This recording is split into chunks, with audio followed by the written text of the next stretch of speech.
नमस्कार, मैं हूं पुण्य प्रसून वाजपेयी। दस्तक में आपका स्वागत है। इफ्तार पार्टी सियासी ईद के लिए होती है क्या? इस रास्ते पर ध्यान दें तो सियासतदान उसी दिशा में चल पड़े हैं और कोई राजनीतिक दल इससे अछूता बच नहीं रहा है।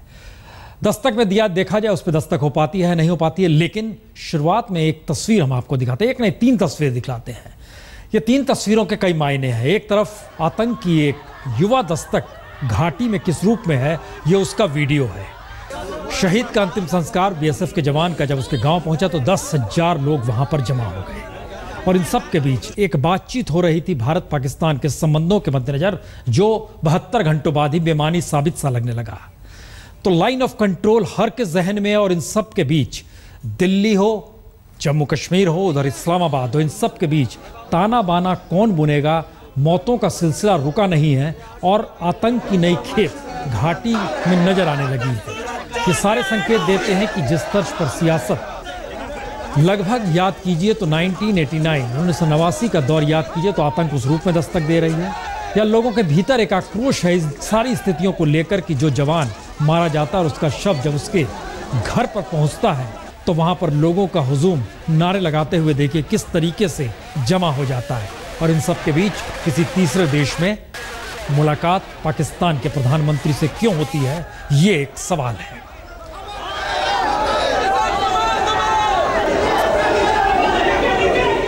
आइए इन सवालों के सच के पीछे के उस चेहरे को देखा जाए आज। क्या वाकई जो चेहरा लेकर सामने दिखाई देता है वो चेहरा ही असल चेहरा होता है? क्योंकि सियासी तौर पर भारत पाकिस्तान की बातचीत के पीछे चेहरे दर चेहरा और चेहरे पे चेहरा मुखौटा शब्द आज नहीं लिख सकते हैं, क्योंकि जो चेहरा नजर आया उस चेहरे से इतर 72 घंटों के बाद एक दूसरा चेहरा नजर आया। रिपोर्ट देखिए, समझ जाइएगा। प्रधानमंत्री मोदी और नवाज शरीफ की मुलाकात खत्म होने के 72 घंटों के भीतर ही पाकिस्तान ने वो सारे पेच खोल दिए जिसे मुलाकात से पहले मोदी ने टाइट किए थे। मुलाकात से पहले पाकिस्तान दूतावास ने हुर्रियत को दी जाने वाली इफ्तार पार्टी रद्द कर दी, लेकिन मुलाकात के बाद अब 21 जुलाई को ईद मिलन का न्योता दे दिया। मुलाकात के वक्त कश्मीर राग नवाज शरीफ ने छोड़ दिया, तो मुलाकात के बाद पाकिस्तान ने कश्मीर का राग कहीं ज्यादा तेज और तीखा कर दिया। मुलाकात के वक्त मुंबई हमलों के मुख्य आरोपी लखवी के वॉइस सैंपल पर सहमति दिखा दी, तो मुलाकात के बाद वॉइस सैंपल से ही पाकिस्तान मुकर गया। On Mumbai trial, our view has been and was so in this meeting as well that we need more evidence and information to conclude the trial.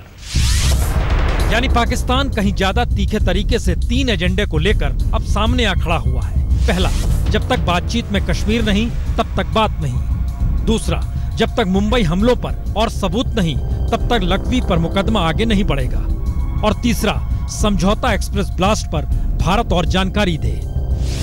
मुश्किल तो यह है कि रूस के उफा शहर में दोनों देशों ने जहां अपने अपने राष्ट्रीय सुरक्षा सलाहकार के बीच बातचीत करने पर सहमति जताई, वहीं पाकिस्तान के राष्ट्रीय सुरक्षा सलाहकार सरताज अजीज ने साझा बयान से इतर आतंक के मुद्दे पर भारत को ही कटघरे में खड़ा करने की कोशिश कर दी है।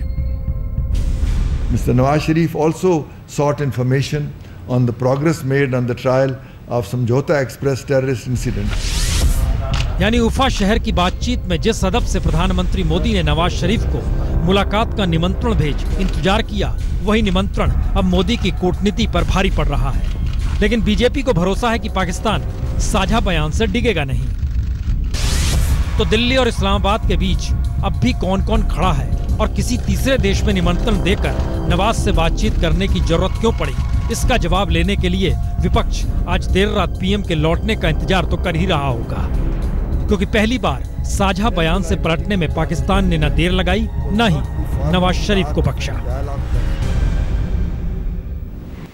जाहिर है इस बातचीत के बाद पाकिस्तान के भीतर नवाज शरीफ को लगातार घेरा भी जा रहा है और दूसरी तरफ एक सवाल भारत के भीतर भी सियासी तौर पर उछाला जा रहा है कि क्या वाकई कूटनीति और आतंक के मद्देनजर पाकिस्तान को निमंत्रण देना जरूरी था, क्योंकि इन सब के बीच 21 जुलाई को अलगाववादियों को निमंत्रण दिल्ली से जा चुका है पाकिस्तानी दूतावास के जरिए। लेकिन इन सब के बीच कश्मीर में आज क्या हुआ? कश्मीर में आज राष्ट्रीय शहीद दिवस था। वहां की सियासत में फिर एक नए तरीके से हंगामा खड़ा हुआ, क्योंकि बीजेपी सत्ता में है लेकिन उसके नेता वहां मौजूद नहीं थे।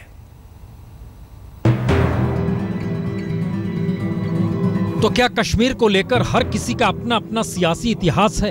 ये लकीर आज यानी 13 जुलाई को तब दिखाई दी जब पुराने श्रीनगर के ख्वाजा बाजार में बनी शहीदों की मजार पर आज मुख्यमंत्री मुफ्ती मोहम्मद सईद भी पहुंचे और उमर अब्दुल्ला भी, कांग्रेस के नेता भी पहुंचे और दूसरे राजनीतिक दलों के नेता भी, लेकिन कोई नहीं पहुंचा तो सिर्फ बीजेपी के नेता। और ऐसा पहली बार हुआ जब सत्ताधारी पार्टी का कोई नेता शहीदी दिवस पर आयोजित कार्यक्रम में नहीं पहुंचा, क्योंकि 13 जुलाई का दिन अकेला घाटी में ऐसा दिन है जिस दिन वादी में हर कोई राष्ट्रीय शहीद दिवस के तौर पर मनाता है, चाहे वो भारत समर्थक हो या भारत विरोधी, क्योंकि इस कार्यक्रम का आयोजन उन शहीदों के सम्मान में किया जाता है जिन्होंने 1931 के डोगरा शासन के खिलाफ अपनी जान गंवाई थी। लेकिन बीजेपी का कोई नेता यहाँ नहीं पहुंचा तो सवाल उठने लाजमी थे। कोalition में अनबन है, इसमें कोई इनकार नहीं कर सकता। इसके लिए अगर आपको सबूत चाहिए तो कल ही दिल्ली में वज़ीर आला साहब ने इफ्तार पार्टी रखी थी जिसमें बीजेपी का कोई भी सेंट्रल लीडर जो है वहां हाजिर नहीं था।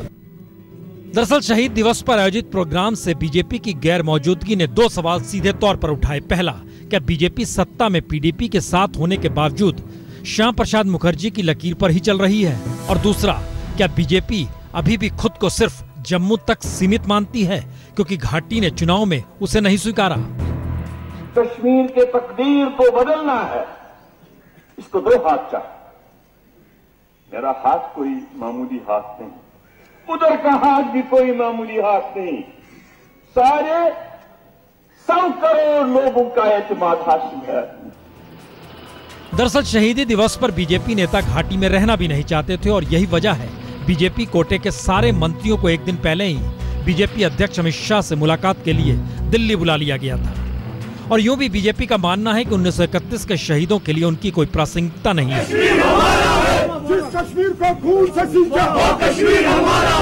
उधर शहीदों के मिशन को लेकर आगे बढ़ने वाली अलगाववादी नेताओं को आज नजरबंद किया गया।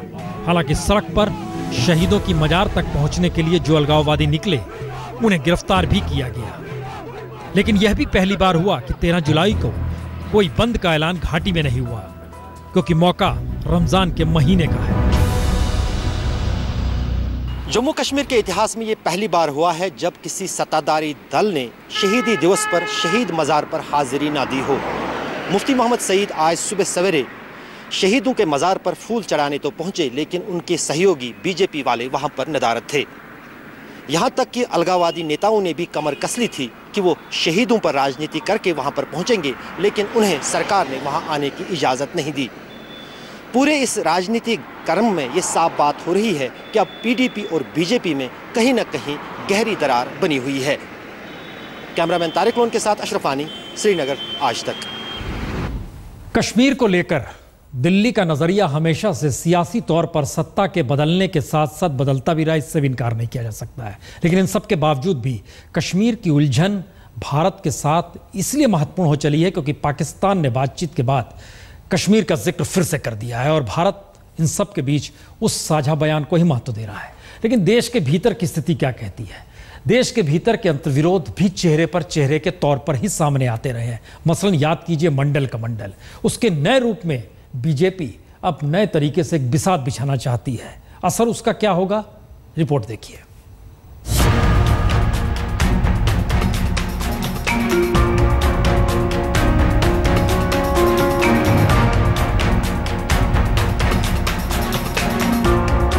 बीजेपी या तो सेकुलर होकर जातीय राजनीति का कार्ड खेलना चाह रही है या फिर मंडल कमंडल के बीच फंसकर अपनी सियासत में ही सेंध लगा रही है।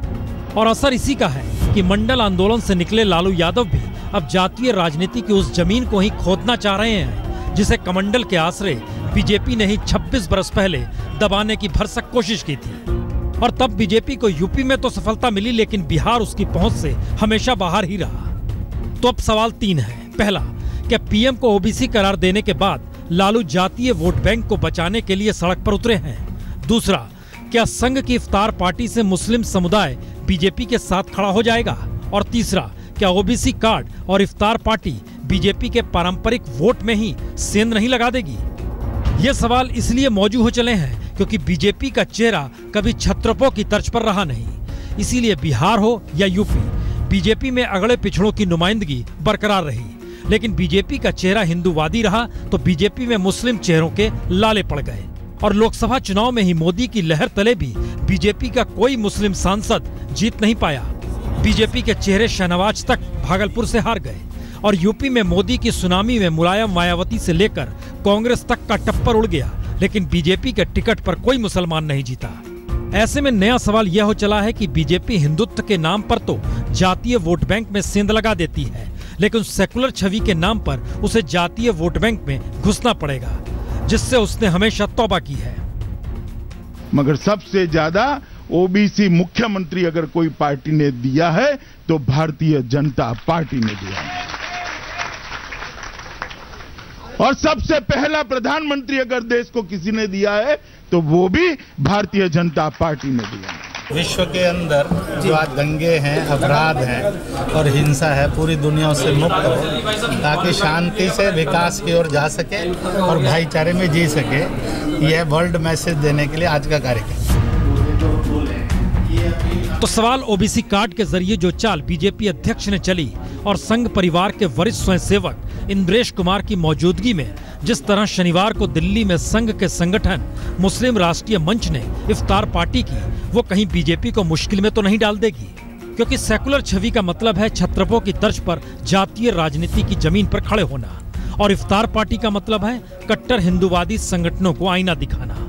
और असर इसी का है कि संघ परिवार की इफ्तार पार्टी से हिंदू महासभा गुस्से में है, और गुस्सा इस हद तक भड़का हुआ है कि अपनी इमारतों पर संघ या बीजेपी का कोई कार्यक्रम न करने देने की धमकी दे दी है, और इसके लिए बकायदा सरसंघचालक मोहन भागवत को पत्र भी लिख डाला है। वहीं पीएम को ओबीसी करार देने के बाद की राजनीति ने जाति आधारित जनगणना के उस पिंडारे बॉक्स को खोल दिया है, जिसे पिछले दिनों मोदी सरकार ने आंकड़े होने के बावजूद दबा दिया, और लालू उसे भारत का सच बताकर सामने लाने के लिए अब सड़क पर है। The name doesn't indicate or caste is not being reflected in our data, but still the name is socio-economic caste census. देश भर में भारत सरकार ने जातीय जनगणना कराया और वो रिपोर्ट को नरेंद्र मोदी की सरकार, आरएसएस सरकार, बीजेपी सरकार देखा, रिपोर्ट जातियों की संख्या, गरीबी और गुर्बत, उससे चौकन्ना हो गया, घबरा गया।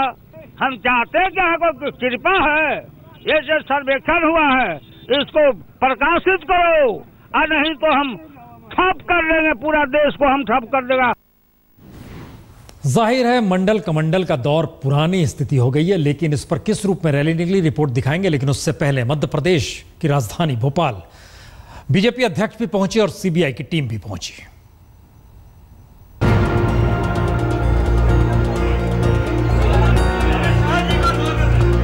बीजेपी के राष्ट्रीय अध्यक्ष अमित शाह आज भोपाल पहुंचे तो व्यापम घोटाले की जांच करने सीबीआई की भारी भरकम टीम भी भोपाल पहुंची, यानी भोपाल राजनीति से लेकर जांच का अखाड़ा बन गया। लेकिन सीबीआई टीम के अगुवा आरपी अग्रवाल जहां ये कहने से नहीं चुके कि हम देश को निराश नहीं करेंगे, वहीं अमित शाह व्यापम पर चुप्पी साधे रहे। अभी तो सुप्रीम कोर्ट के आदेश के अनुसार टीम व्यापम लेने आई है, और जैसे जैसे काम बढ़ेगा उस हिसाब से मुझे सर देश को सीबीआई से बहुत आशाएं हैं, आकांक्षा है, हम देश को निराश नहीं करेंगे। एयरपोर्ट पर बीजेपी कार्यकर्ताओं ने लाइन लगाकर अमित शाह का स्वागत किया, लेकिन पत्रकारों को पास फटकने नहीं दिया।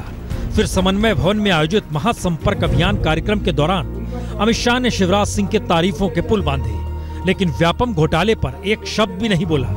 अलबत्ता आयोजकों ने बकायदा पत्रकारों को कार्यक्रम से बाहर जाने को कह दिया। स्वागत भाषण के लिए मैं नंद कुमार सिंह चौहान जी को आमंत्रित करता हूं, और मीडिया वाले बंधु को इस सभागार से प्रस्थान करने तो अमित शाह व्यापम को लेकर वैसे ही खामोश हैं जैसे ललित गेट पर वसुंधरा को लेकर चुप्पी साधे हुए थे। याद कीजिए तो सीबीआई जांच से पहले कोलकाता में भी बीजेपी अध्यक्ष व्यापम पर कुछ भी नहीं कह रहे थे, खामोश ही थे।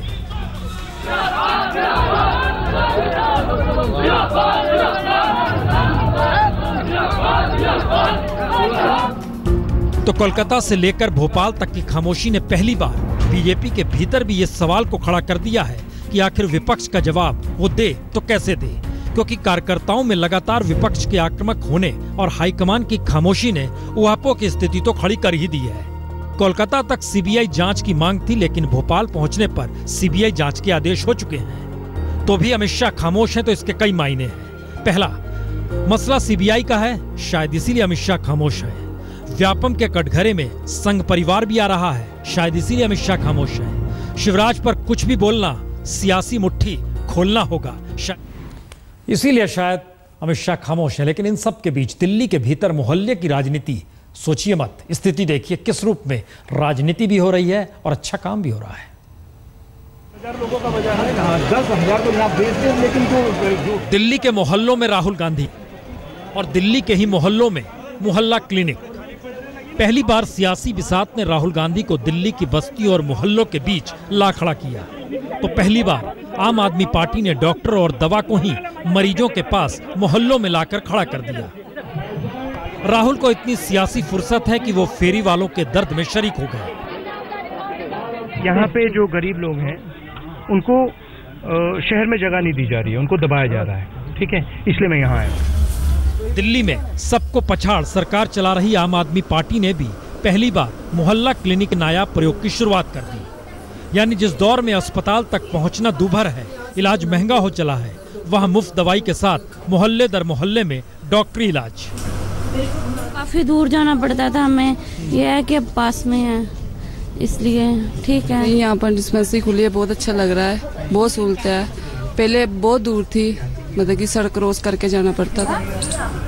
यानी देश की सबसे बड़ी पार्टी लोकसभा में सिकुड़ी तो राष्ट्रीय फलक मोहल्ले में बदल गया और दिल्ली की राजनीति में गली गली मोहल्ला मोहल्ला राजनीति करते हुए सत्ता तक पहुंची आम आदमी पार्टी ने अपने कैनवास को मोहल्ले के दर्द में ही देखा।